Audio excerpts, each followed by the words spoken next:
ಮೈಸೂರು ನಗರದ ಜೆಪಿ ನಗರದ ಪ್ರಕೃತಿ ಲೇಔಟ್ನಲ್ಲಿ ಭೀಕರ ಹಾಗೂ ಸಾರ್ವಜನಿಕ ವಲಯದಲ್ಲಿ ತೀವ್ರ ಆಕ್ರೋಶ ಮೂಡಿಸುವಂತಹ ಘಟನೆಯೊಂದು ಬೆಳಕಿಗೆ ಬಂದಿದೆ.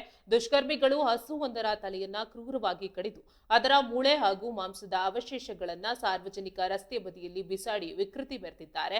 ಈ ಆಘಾತಕಾರಿ ವಿಷಯ ತಿಳಿತಾ ಇದ್ದಂತೆ ಕೃಷ್ಣರಾಜ ಕ್ಷೇತ್ರದ ಶಾಸಕರಾದ ಟಿಎಸ್ ಶ್ರೀವತ್ಸ ಅವರು ತಕ್ಷಣವೇ ಹಿಂದೂ ಕಾರ್ಯಕರ್ತರು ಮತ್ತು ಸಂಬಂಧಪಟ್ಟ ನಗರಸಭೆ ಹಾಗೂ ಪೊಲೀಸ್ ಅಧಿಕಾರಿಗಳೊಂದಿಗೆ ಘಟನಾ ಸ್ಥಳಕ್ಕೆ ಖುದ್ದಾಗಿ ಭೇಟಿ ನೀಡಿ ಪರಿಶೀಲನೆ ನಡೆಸಿದ್ರು.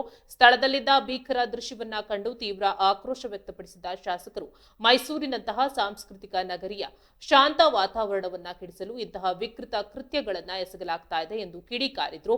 ಬಳಿಕ ಸ್ಥಳದಲ್ಲಿದ್ದ ಪೊಲೀಸ್ ಅಧಿಕಾರಿಗಳಿಗೆ ಕಟ್ಟುನಿಟ್ಟಿನ ಸೂಚನೆ ನೀಡಿದ ಶಾಸಕ ಟಿಎಸ್ ಶ್ರೀವತ್ಸ ಇಂತಹ ಘಟನೆಗಳು ಮರುಕಳಿಸದಂತೆ ಸೂಕ್ತ ಹಗಲು ರಾತ್ರಿ ಗಸ್ತು ವ್ಯವಸ್ಥೆ ಮಾಡಬೇಕು. ಈ ಹೀನ ಕೃತ್ಯ ಎಸಗಿದ ದುಷ್ಕರ್ಮಿಗಳನ್ನ ಸಿಸಿಟಿವಿ ದೃಶ್ಯಾವಳಿಗಳ ಆಧಾರದ ಮೇಲೆ ತಕ್ಷಣವೇ ಪತ್ತೆ ಹಚ್ಚಿ ಅವರ ವಿರುದ್ಧ ಕಠಿಣ ಕಾನೂನು ಕ್ರಮ ಕೈಗೊಳ್ಳಬೇಕು ಎಂದು ಆಗ್ರಹಿಸಿದರು.